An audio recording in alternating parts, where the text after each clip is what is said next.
وَلَقَدْ يَسَّرْنَا الْقُرْآنَ لِلذِّكْرِ فَهَلْ مِن مُّدَّكِرٍ نحمدہ ونصلی علی رسولہ الکریم، اما بعد، اعوذ باللہ من الشیطان الرجیم، بسم اللہ الرحمن الرحیم، رب اشرح لی صدری ویسر لی امری واحلل عقدۃ من لسانی یفقہوا قولی۔ سورہ نحل کی آیت نمبر 103 سے شروع کریں گے۔ اعوذ باللہ من الشیطان الرجیم، بسم اللہ الرحمن الرحیم، وَلَقَدْ نَعْلَمُ أَنَّهُمْ يَقُولُونَ إِنَّمَا يُعَلِّمُهُ بَشَرٌ۔ اللہ فرما رہا ہے کہ یقیناً ہم جانتے ہیں ان کی باتوں کو، اور جو کہتے ہیں کہ بے شک آپ صلی اللہ علیہ وسلم کو ایک انسان یہ قرآن سکھاتا ہے، اور جس انسان کے بارے میں کہتے ہیں، اللہ فرما رہے ہیں وہ انسان کون ہے؟ لسان الذی یلحدون، جس کی زبان جو ہے ایسا شخص ہے جو عربی نہیں ہے، جو عجمی ہے، یعنی عربی نہیں جانتا، اور یہ قرآن جو ہے یہ واضح عربی زبان میں ہے۔ یہ کیا الزام لگاتے تھے کہ جی ان کو فلاں غلام سکھا دیتا ہے کیونکہ وہ تورات اور انجیل پڑھتا ہے، تو آ کے ان کو سکھا دیتا ہے، وہ ان کے سامنے پڑھتا ہے تو یہ عربی میں اس کا ٹرانسلیشن کر کے ہمیں بتاتے ہیں۔ اللہ نے قرآن اتار دیا کہ نبی صلی اللہ علیہ وسلم کو الحمدللہ ایسی باتیں سن کے دکھ ہوتا تھا اپنی قوم پہ کہ یہ ہدایت پہ کیسے آئیں گے، تکلیف ہوتی تھی۔ تو اللہ فرما رہے ہیں کہ ہم خوب جانتے ہیں اے اللہ کے رسول صلی اللہ علیہ وسلم کہ ان کا جو کہا ہوا ہے کہ آپ کو کوئی ایسا شخص جو کہ عجمی ہے وہ سکھا جاتا ہے، حالانکہ یہ عقل کے اندر کو پتہ ہے کہ یہ قرآن جو ہے یہ کیسے سکھا سکتا ہے وہ، جب کہ یہ واضح عربی زبان میں ہے۔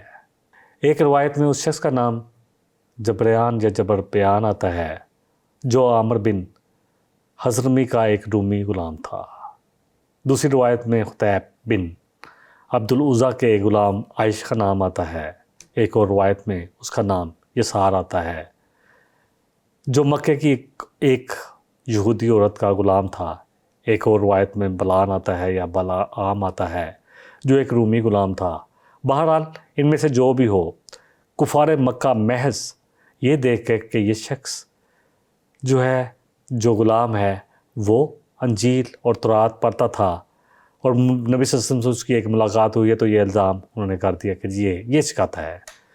اس قرآن کو اس کی تصنیف قرار دے رہے تھے، اور محمد صلی اللہ علیہ وسلم اس قرآن کو اپنی طرف، یعنی وہ کہہ رہے تھے کہ یہ قرآن جو ہے اس نے تصنیف کیا ہے، اور محمد صلی اللہ علیہ وسلم اس کو اپنی طرف سے کر کر پیش کر رہے ہیں، وہ سکھا جاتا ہے، یہ بیان کر دیتے ہیں اور واضح عربی میں۔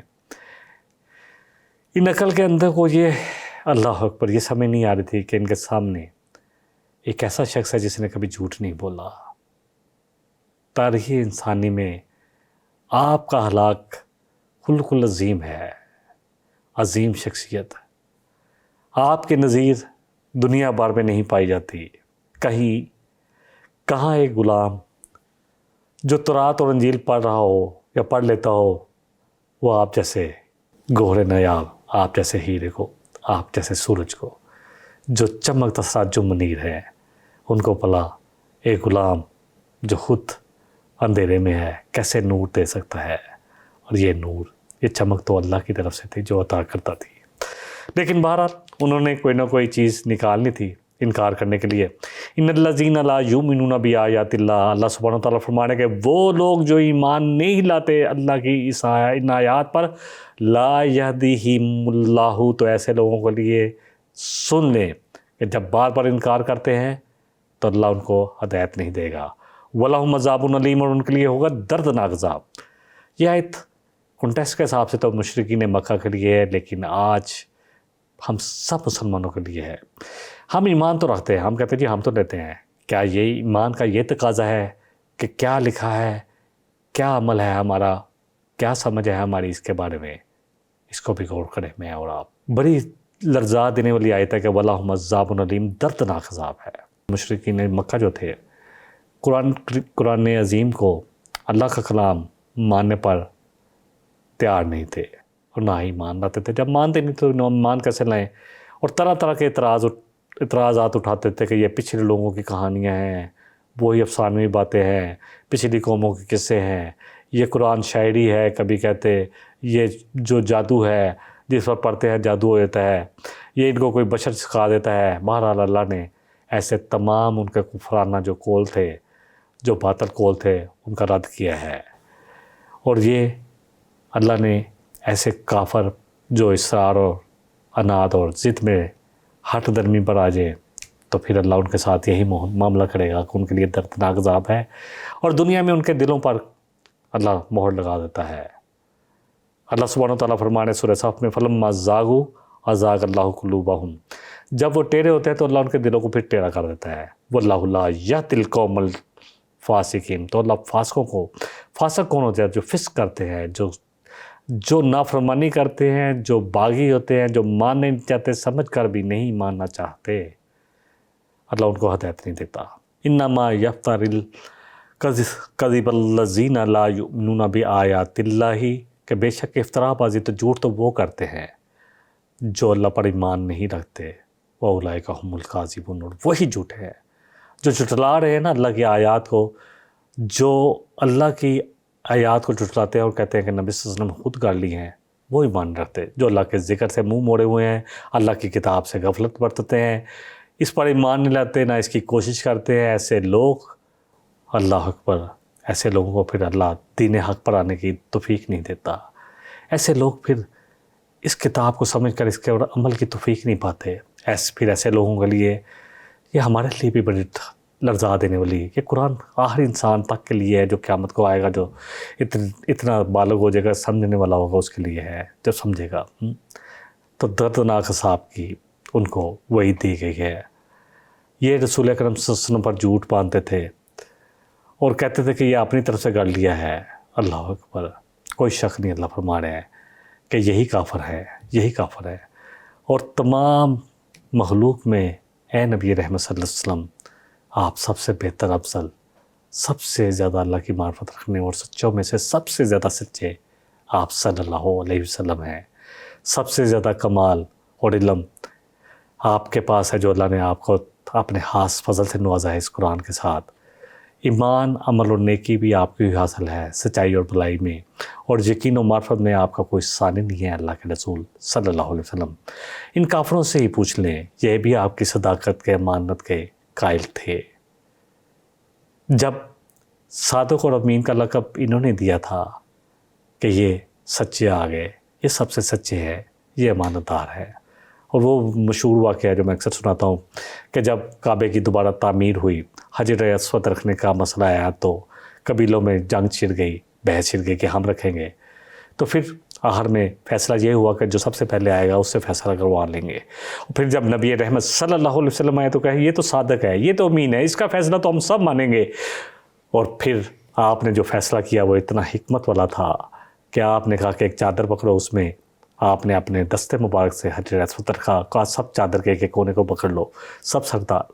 اب سارے قبیلوں نے پکڑ لیا کہ ہم سب اس میں شامل ہو گئے، اور پھر آپ نے اپنے مبارک ہاتھوں سے اس کو نصب کر دیا. بہرحال اس میں ابو سفیان جب شاہ روم کے ہرقل کے پاس دربار میں گیا تو اس نے آپ کی نسبت، آپ کے بارے میں بہت سارے سوالات کیے. پہلا سوال کہ دعوی نبوت سے پہلے کبھی آپ صلی اللہ علیہ وسلم نے کبھی جھوٹ بولا تھا؟ تو ابو سفیان یہاں جھوٹ نہ بول سکا، بعد میں مسلمان ہوئے رضی اللہ عنہ، نے تصدیق کی کہ نہیں، کبھی جھوٹ نہیں بولا تھا. اس پر شاہ روم نے کہا کہ یہ کیسے ہو سکتا کہ ایک شخص جس نے دنیاوی معاملات میں کبھی لوگوں سے جھوٹ نہ بولا تو اللہ کے معاملے میں کیسے جھوٹ بول سکتا ہے. اگلی آیت میں اللہ فرما رہے ہیں من کفر باللہ، کہ جو بھی اللہ کا انکار کرے، کفر کرے، جو بھی اللہ کا کفر کرے یا اللہ کے بارے میں کفر والا کلمہ کہے، من بعد ایمانی ہی، اس کے بعد کہ وہ ایمان قبول کر چکا ہو، الا، مگر، من اکڑھا، مگر اس کو مجبور کر دیا جائے، زبردستی اس سے کوئی ایسی بات کہلوائی جائے. الا من اکڑھا، جس کو مجبور کر دیا جائے، وقلبہ مطمئن بالایمان، اور اس کا دل مطمئن ہو، اس کے دل میں ایمان جڑ پکڑ چکا ہو. وَلَكِن من شرح بالکفری صدرن، مگر وہ جو جس کے دل میں ہی اللہ اکبر سینے میں کفر ہو، وَعَلَيْهِمْ غَضَبٌ مِّنَ اللَّهِ، تو وہ تو پہلے ہی سوچتا ہے کہ کوئی مجھے ایسا مسئلہ ہے کہ میں چھوٹ جاؤں، تو اس پر اللہ کا غضب ہوگا. وَلَهُمْ عَذَابٌ عَظِيمٌ، اس کے لیے عذاب عظیم ہوگا. یہ آیت زیادہ جو مفسرین الحمدللہ اسی بات پر ہے ان کا اتفاق کہ یہ آیت عمار بن یاسر کے متعلق نازل ہوئی، کیونکہ مشرکین نے عمار کو، کے والد یاسر کو، اور ان کی ماں سمیہ رضی اللہ عنہا کو، اور اسی طرح بہت سارے صحابہ کو، حضرت صہیب کو جو روم سے آئے تھے، صہیب رومی، حباب بن ارت، اللہ اکبر، ان کو گرم کوئلوں پر لٹا دیتے تھے، اللہ اکبر. اسی طرح بلال حبشی، ان کے بارے میں ہے کہ ان کو کلمہ کفر کہنے پر مجبور کیا جاتا. حضرت سمیہ رضی اللہ عنہ کو بے دردی سے شہید کیا گیا، اللہ اکبر، ایک ٹانگ ایک اونٹ کے ساتھ اور ایک ٹانگ ایک اونٹ کے ساتھ باندھی گئی، کیونکہ غلام تھے ابو جہل کے، ظالم شخص کے، فرعون کے، جو اس امت کا فرعون ہے. اللہ اکبر. اب تو بہت سارے فرعون پیدا ہو گئے کہ ہم کون سے فرعون کی میں بات کروں، اللہ اکبر. بہرحال اس نے، کیونکہ غلام تو ایسے تھا جیسے کوئی بیل بکری ہے، جو مرضی کر لو اس معاشرے میں، کہ وہ کچھ نہیں کر سکتا تھا. جس کا غلام تھا وہ جو مرضی چاہے اس کو قتل کرے، تو باندھ کے درمیان میں برچھی ماری اور دو ٹکڑے ہو گئے. اسی طرح اس نے حضرت یاسر کو بھی قتل کیا، اللہ اکبر، اسلام لانے پر. یہ سب سے پہلے شہید ہیں. عمار بھی ان کے جبر کے شکار تھے، جو بیٹے تھے ان کے سامنے چھوٹے تھے، شہادتیں ہوئی. اتنی بے ایمانہ، اتنی ظالم طریقے سے شہید کیا گیا. گردن بھی اڑا سکتا تھا، مار سکتا تھا، لیکن اتنا ظلم. جب رسول اکرم صلی اللہ علیہ وسلم کو، تو ایک دفعہ انہوں نے حضرت عمار کو روک لیا اور ایک کوئی ایسا کلمہ کہلوایا جو وہ کہنا نہیں چاہتے تھے. آپ صلی اللہ علیہ وسلم کو جب خبر ملی تو آپ نے کہا بے شک عمار سر سے پاؤں تک، کہ کہا گیا کہ عمار نے بن یاسر نے کوئی کفرانہ کلمہ کہا ہے، تو آپ نے فرمایا کہ بے شک عمار بن یاسر رضی اللہ عنہ جو ہے سر سے پاؤں تک ایمان میں معمور ہے، اس کے گوشت اور خون میں ایمان رچ چکا ہے. پھر عمار رضی اللہ عنہ رسول اکرم صلی اللہ علیہ وسلم کے پاس آئے اور روتے ہوئے، اور رسول اکرم صلی اللہ علیہ وسلم ان کی آنکھوں سے آنسو پونچھ رہے تھے، اور پوچھا تم اپنے دل کو کیسا پاتے ہو؟ تم نے یہ بات جو تم سے زبردستی کہلوائی گئی. تو انہوں نے کہا میرا دل ایمان کے ساتھ مطمئن تھا، الحمدللہ. تو آپ نے فرمایا کہ اگر دوبارہ تم سے کوئی جبرن کا کلمہ کہلوائے، کیونکہ بہت ظلم دیکھ چکے تھے اپنی والدہ کے ساتھ، اپنے والد کے ساتھ، تو دوبارہ کہتے نا. اسی طرح حباب بن ارت بیان کرتے ہیں کہ رسول اکرم صلی اللہ علیہ وسلم ایک دفعہ بیٹھے تھے. بڑی خوبصورت حدیث ہے اور بڑی لرزا دینے والی میرے اور آپ کے لیے، جن کو دین اللہ اکبر بائی برتھ مل گیا، وراثت میں مل گیا، اور ہمیں پرواہ نہیں ہے. تو بیٹھے تھے، کعبے کی دیوار کے ساتھ ٹیک لگائے، تو کہتے ہیں اللہ کے رسول صلی اللہ علیہ وسلم کیا آپ ہمارے لیے دعا نہیں کرتے؟ ایک شکایت سی کی. اللہ پر آپ صلی اللہ علیہ وسلم سیدھے ہو کر بیٹھ کے اور کہا اللہ کی قسم، اللہ کی قسم، تم پر تو ابھی وہ ہوا نہیں جو پہلی امتوں پر ہوا. ان کو تو زمین میں گڑھا کھود کر بیچ میں ڈال دیا جاتا اور ان کے اوپر آڑا چلا دیا جاتا، اللہ کی قسم. پھر ہم نے کہا ان کو کھڑا کر کے ان کو دو پورا درمیان سے کاٹ دیا جاتا اور لوہے کی کنگھی سے ان کے جسم چھیل دیے جاتے. اور پھر کہا اللہ کی قسم یہ دین مکمل ہو کے رہے گا، اور تم دیکھو گے کہ ایک سوار سنا سے حضر موت تک سفر کرے گا اور اسے اللہ کے سوا کسی کا خوف نہیں ہوگا. اور یہ بھی آپ کی حدیث میں آتا ہے کہ ایک عورت زیور سے لدی بدی چلے گی اور حضر موت تک پہنچے گی اور اسے اللہ کے سوا کسی کا خوف نہیں ہوگا. آپ صلی اللہ علیہ وسلم نے فرمایا کہ اللہ نے میری امت سے خطا، نسیان، اس کام کو اٹھا لیا، اس کام کے حکم کو اٹھا لیا جو اس پر اسے مجبور کر دیجیے. یعنی اس کے لیے بیچارے کے لیے کیا ہے، جب کو مجبور کر کے کسی کو کسی کام پر زبردستی، جیسے ہم سورہ نور میں پڑھیں گے کہ وہ جو اپنی لونڈیوں سے اللہ حکم بے حیائی کا کام کرواتے تھے، تو اب اگر وہ ایمان والی ہیں تو سارے کا سارا جرم ان کے مالکوں پہ جائے گا. ذالک بأنہم مستحب الحیات الدنیا علی الآخرہ. یہ کیوں کر رہے تھے؟ کیونکہ انہوں نے دنیا کی زندگی کو ترجیح ہوئی تھی آخرت پر. یہ جو قریش مکہ تھے ان کو سمجھ میں آ رہی تھی کہ رسول اکرم صلی اللہ علیہ وسلم باتیں تو صحیح کریے، چھپ چھپ کر قرآن سنتے تھے، لیکن دنیا کی زندگی کو ترجیح ہوئی تھی. تو اور آج ہم اپنی ترجیحات کو ضرور دیکھیں. میں اور آپ اپنے گروبانوں میں جنگیں، میں نے اپنا امتحان دینا ہے، ہم سب نے اپنا امتحان دینا ہے. میں جتنی مرضی بھی انگلیاں کر لوں، میرا اپنا کیا حال ہے مجھے خود دیکھنا ہے. اللہ تعالیٰ ہم سب کو معاف کرے. وَأَنَّ اللَّهَ لَا يَهْدِي الْقَوْمَ الْكَافِرِينَ. اللہ کافروں کو اللہ اکبر ہدایت نہیں دیتا.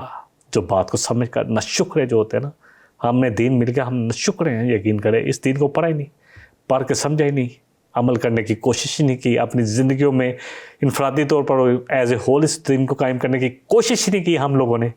دین ہمیں مل گیا, اللہ اکبر, بائی برتھ, کسی ہندو کے گھر, کسی مجوسی کے گھر, کسی بدھسٹ کے گھر, کسی یہودی کے گھر, کسی عیسائی کے گھر پیدا ہو جاتے, اسی طرح مر جاتے, کیونکہ ہم نے تو اپنا اس قرآن ہی نہیں پڑھا جو زندہ جاوید کتاب ہے, جس کے بارے میں کسی کو شک نہیں ہے کہ 1400 سال میں اس میں کوئی ایک لفظ کی بھی تبدیلی نہیں ہوئی.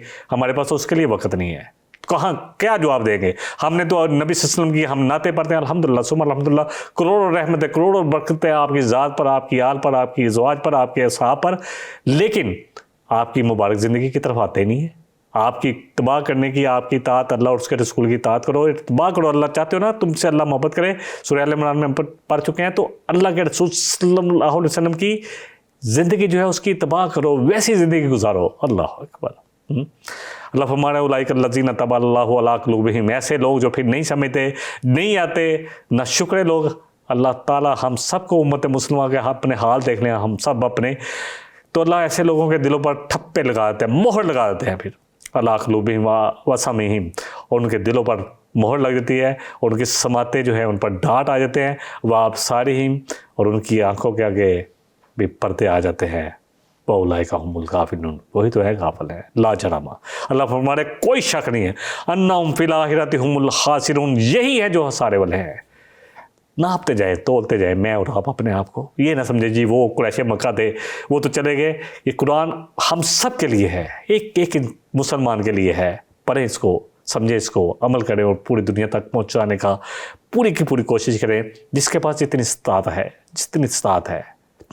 اس سے پہلے آیت میں اللہ نے فرمایا کہ وہ لوگ جو ایمان لانے کے بعد کفر کریں تو ان پر اللہ کا غضب ہے, سخت عذاب ہے, دردناک عذاب ہے. وجہ یہ تھی کہ انہوں نے دنیا کی زندگی کو آخرت پر ترجیح دی. ہم بھی دنیا کی زندگی کو ترجیح تو نہیں دے رہے, میں اور آپ جھانکیں اپنے گروبانوں میں. اللہ اکبر. اور اس کی وجہ سے ان کے دلوں میں, ان کی آنکھوں پر, ان کے کانوں پر مہر لگ گئی. ان کو جو نظر دیکھنا چاہیے, بصارت والی آنکھیں چلی گئی, بصیرت چلے گی آنکھوں کی, نظر آ رہا ہے, دنیا ہی دنیا نظر آ رہی ہے, بس دنیا کی چمک دمک نظر آ رہی ہے. کانوں پہ کیا ہے, اللہ کی بات, پھر کان نہیں دھرتے. ہاں ادھر ادھر کی سارے فلسفے, ادھر ادھر کے جو بھی ڈرامے ہیں, فلمیں ہیں, یہ سب پر سوشل میڈیا پر خوب باتیں سنتے ہیں. دلوں میں اللہ کی یاد نہیں آتی, یہ دین نہیں آتا, باقی پتہ نہیں کیا کہ خیالات آتے ہیں. اب وہ لوگ ایمان لانے کی ہدایت پر آنے کے قابل ہی نہیں ہے. اللہ کہہ رہے ہیں کہ ان کو ہدایت نہیں ملتی جب ان کے توجہ نہیں ہے. جب ان کے دل ٹیڑھے تو اللہ بھی دلوں کو ٹیڑھا کرتا ہے, جب وہ ٹیڑھے ہوتے ہیں تو دلوں کو ٹیڑھا کر دیتا ہے. قرآن مجید کو نازل کیا اللہ نے, اللہ اکبر, اور اللہ نے ہدایت اور اس کو واضح کر دیا گمراہی کو. لیکن جب ہم نے اس نعمت کی قدر نہیں کی تو پھر آج ہمارا حال دیکھ لیں. کوئی شک نہیں کہ آخرت میں اللہ تعالیٰ معاف کرے ہم سب کو. ہم مسلمان ہیں, اللہ تعالیٰ کلمہ گو ہیں, تو اللہ میرے اور آپ پر خاص کرم کرے کہ آئیں قرآن کی طرف. اللہ نے مویشی جانور کہا ہے. اللہ جیسے فرما رہے ہیں سورہ الاعراف آیت نمبر 179 189 میں, لہم قلوب لا یفقہون بہا, دل ہے لیکن ساری سوچیں دنیا کی ہیں, اسی کی دنیا میں کامیاب ہونا ہے, سوچ سمجھ سے کام نہیں لیتے. وَلَهُمْ أَعْيُنٌ لَا يُبْصِرُونَ بِهَا, آنکھیں ہیں بڑی زبردست بصارت دنیا کے معاملے میں ہے, لیکن جو دیکھنا ہے آخرت جو سر پر کھڑی ہے نہیں دیکھتے. وَلَهُمْ آذَانٌ لَا يَسْمَعُونَ بِهَا, ان کے پاس کان ہیں بڑی زبردست سننے والے کان, لیکن جو سننا ہے وہ نہیں سنتے. اللہ کی بات پر کان نہیں دھرتے. دنیا کی کامیابی کے لیے جہاں بھی جانا پڑے چلے جاتے ہیں, اور اللہ کے قرآن کے لیے دعوت دی جائے تو ان کے پاس وقت نہیں ہوتا. اولئک کالانعام, یہ جانور ہیں, مویشی جانور. گائے بھینس دیکھی ہے کبھی سڑک پر, اس کو نہیں پتہ کہ اتنا بڑا خطرہ ٹرک آ رہا ہے, وہ بیچاری لگی ہوئی ہے. تو ہمارا بھی اللہ تعالیٰ معاف کرے, جب سنتے ہیں اللہ کی بات, نہ غور و فکر کرتے ہیں, نہ دیکھنا چاہتے ہیں کہ کیا ہے, تو مویشی جانور اللہ فرمانے بل ہم اضل, کیونکہ وہ تو کسی کام میں آ ہی رہے ہیں. کوئی دودھ دے رہا ہے, اس کا گوشت استعمال کر رہے ہیں, ہل چلا رہا ہے, کولو کا بیل بنا ہوا ہے, بلکہ ان سے بھی گئے گزرے, ان سے بھی زیادہ گئے گزرے. اولئک هم الغافلون, اور یہ لوگ ہیں جو سب سے زیادہ غافل ہیں. اور پھر اللہ سورہ فرقان میں فرمانے آرائیتا من اتخذ الہہ ہواہ، کیا اس شخص کو دیکھا جس نے اپنا الہ کس کو بنا لیا؟ اپنی خواہشات نفس کو، جو میرا جی چاہے گا میں کروں گا، میرا جسم میری مرضی۔ کتنے سلوگن سنتے ہیں ہم، اللہ اکبر۔ افانت تکون علیہ وکیلا، تو کیا اے نبی رحمت صلی اللہ علیہ وسلم آپ اس کی وکالت کریں گے، سفارش کریں گے قیامت والے دن؟ اللہ اکبر۔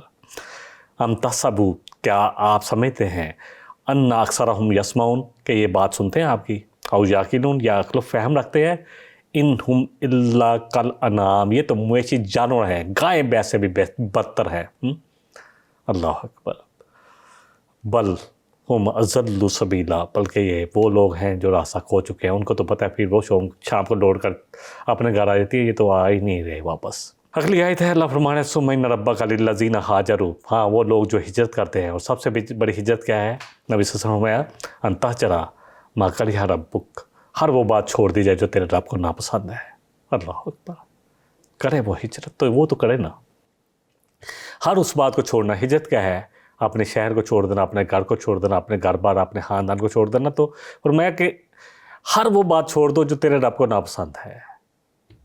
اللہ فرمانے سننا ان ربک للذین ہاجروا من بعد ما فتنوا، وہ لوگ جو ہجرت کرتے ہیں اس کے بعد کہ وہ آزمائشوں میں ڈالے گئے، ستائے گئے، ثم جاہدوا، پھر وہ جد و جہد کرتے ہیں، ہاں سنتے جائے ذرا، اور صبر سے کام لیتے ہیں، ان ربک من بعدھا لغفور رحیم، ہم نے تو بڑا غفور الرحیم ہے۔ نافرمانیاں کری جو اللہ کی نافرمانیاں، سود کھاؤ، سودی معیشت چلاؤ، رشوت کے بازار گرم کرو، لوگوں کے حق نہ دو، غریبوں کے حق کھا جو، سب کچھ کرنے کے بعد بھی ہم سمجھتے ہیں اللہ بڑا غفور الرحیم ہے، جی ہم نے کچھ اچھے کام کر دیے ہیں۔ اللہ فرما رہے ہیں کہ اس کے بعد جب ان کو آزمائشوں میں ڈالا جائے، ثم جاہدوا، جد و جہد کریں اللہ کے لیے، دین کے لیے، وصبروا، اور جمے رہیں دین پر، ثابت قدم رہے، ان ربک من بعدھا، اے نبی صلی اللہ علیہ وسلم آپ کا رب اس کے بعد لغفور الرحیم ہے۔ آپ سمجھتے ہیں غفور الرحیم کا مطلب میں اور آپ گناہ کرتے ہیں، یہ کیا کرے خاندانی، اللہ بڑا غفور الرحیم ہے، وہ خدا کے واسطے میں اور آپ جا کے، جن لوگوں نے جان بچانے کے لیے کلمہ کفر کہا تھا لیکن دل اسلام پر مطمئن تھا، اس آیت میں اللہ نے ایسے تمام لوگوں سے جو لوگ نفس اور شیطان کے وسوسوں کی وجہ سے فتنے میں مبتلا ہو گئے، پھر انہوں نے ہجرت کی اور چھوڑ دیا وہ ماحول۔ ہجرت کیا ہے؟ ہر اس جگہ کو چھوڑ دے جو آپ کو خراب کرتی ہے، سچے دل سے توبہ کی، اور اللہ سبحانہ وتعالیٰ کی راہ میں آتے ہوئے جو صبر کرنا پڑا، جو مشکلات آئیں ان کو سہا، اٹھائیں، اپنے جو رشتہ دار ہیں ان کی تانے سہے۔ اللہ آپ یہ بڑے بھول گئے، یہ پہلے کیا کرتے تھے، آج بھی ان کو بڑی باتیں کرنی آتی ہیں۔ تو صبر کیا تو اللہ اس کے بعد بڑا غفور الرحیم ہے۔ دیکھیں اللہ سبحانہ تعالیٰ فرما رہے ہیں انما التوبۃ، ہم نے سورہ نساء میں پڑھا، اللہ کے ذمہ ہے، للذین یعملون السوء بجہالۃ، ہاں وہ جو جہالت کی وجہ سے، نہ سمجھی کی وجہ سے کوئی گناہ کر لیتے ہیں، جان بوجھ کے نہیں کرتے، ثم یتوبون من قریب، اور فوراً پلٹتے ہیں، یہ نہیں کہ اب چلو پھسلیں تو پھسلتے جائیں، کبھی ہوا ہے یہ، کبھی آپ نے کہا پاؤں پھسلا چلو یار اب پھسلتے جاتے ہیں، اب اٹھنا کیا ہے، فوراً اٹھتے ہیں۔